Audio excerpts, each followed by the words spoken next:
नमस्कार मित्रांनो, the voice of free प्रेसमधून मी आपला मित्र परवेश खान आणि आपण आज यवतमाळ येथे शासकीय रुग्णालयाजवळ आलेलो आहोत। ते आज अन्नत्याग आंदोलनासाठी बसलेले आहे लोक।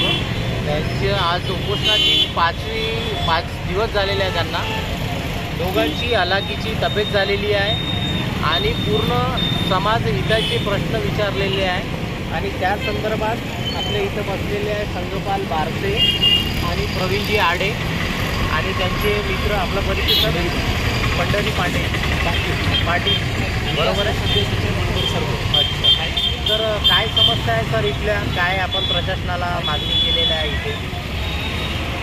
सर गेल्या 23 तारखेपासून गव्हर्नमेंट मेडिकल कॉलेजच्या गेटवरती आमचे सहकारी मित्र माननीय आडेसाहेब संघपाल बारसे यांनी उपोषण सुरू केलं। मागील कालखंडात सुद्धा त्यांनी उपोषण सुरू केलं होतं, पण ज्या प्रलंबित मागण्या होत्या, ग्रामीण आणि शहरी भागात यवतमाळ डिस्ट्रिक्टमध्ये मुस्तफ पेशंट येतात, अनेक लोकांकडे पैशाची फॅसिलिटी नसते, पैसा नसतो, अर्थार्जन नसते, अशा काळामध्ये लोकांना एकमेव पर्याय असतो तो म्हणजे गव्हर्नमेंट मेडिकल कॉलेज। मग या ठिकाणी लोक येऊन उपचार घेतात, पण या रुग्णांना समस्या भेडसावतात, अडचणी असतात। या समस्यांवरती उपाययोजना व्हाव्या याकरिता आमचे सहकारी संघपाल बारसे व आडे हे दोघंही उपोषणा बसलेले आहेत, पण अद्यापही कुठल्या शासनानं प्रशासनाने यांची दखल घेतलेली नाही।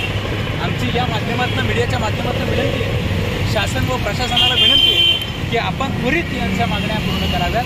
ह्या फक्त काही यांच्या वैयक्तिक मागण्या नाही आहेत, ह्या सर्वसामान्यांच्या मागण्या आहेत, या ठिकाणी येणाऱ्या लोकांच्या मागण्या आहेत। हे काही ह्यांच्यासाठी बसले अशातला कुठला प्रकार नाही आहे।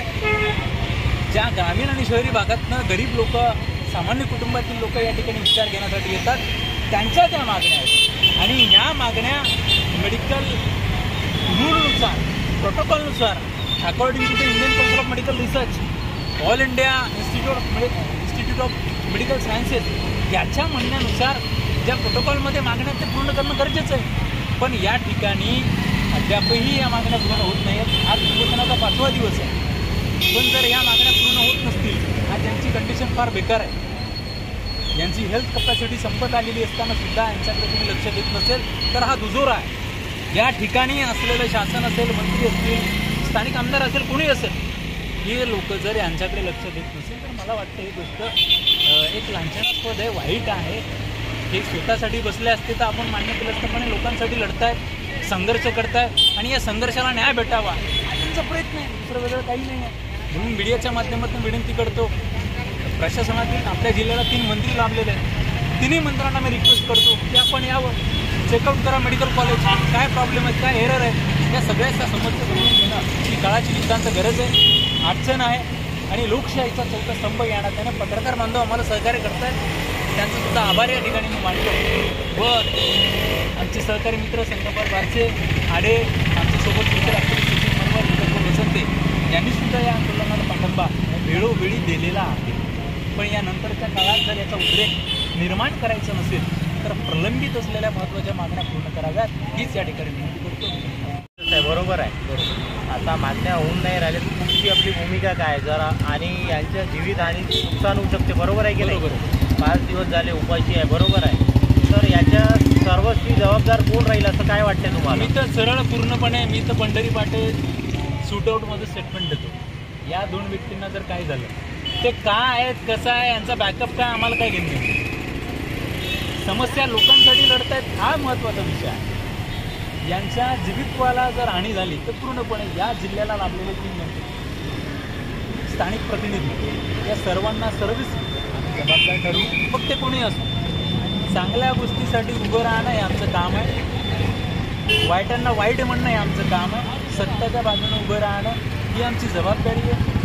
आणि आमची जीवितत्व सध्याच्या कंडिशनमध्ये जर पाहिलं तर मेडिकल चेकअपनुसार कंडिशन खराब आहे यांचं, याला जबाबदार इथचं प्रशासन राहतील, या ठिकाणचे सुद्धा डीन राहतील, इथचा मेडिकल स्टाफ राहील, सोबतच आपल्या जिल्ह्याला लाभलेले 3 मंत्री, मृद व जलसंधारण, आदिवासी मंत्री आणि सोबतच एज्युकेशन सेक्टरमध्ये राज्यमंत्री म्हणून लाभलेले इंद्रनील नाईक, 3ही लोक याला जबाबदार राहतील।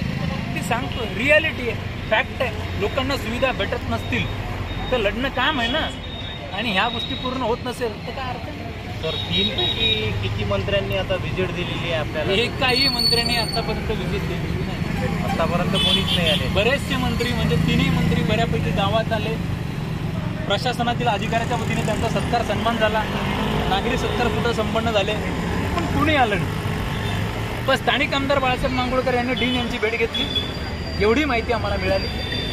भेटीअंती काय चर्चा झाली, काय खुलासे आले त्या अद्याप आमच्या हातात आले नाही. पत्र आल्यानंतर असोसिएट डीन यांचं पत्र या मागण्या संदर्भात आल्यानंतर काय होईल ते आम्ही क्लिअर आउट करू. पण अद्याप आमच्याकडे कुठलाही म्हणजे या ॲक्टिव्हिटी संदर्भात, या मागण्या संदर्भात कुठलाही ठोस पुरावा नाही. द व्हॉइस ऑफ फ्री प्रेसमधून परवेज खान यांची मुलाखत घेतलेली आहे. तरी प्रशासनाला आमची मागणी आहे की यांची जे रास्त मागणी आहे ती पूर्ण करावी. The voice of free press.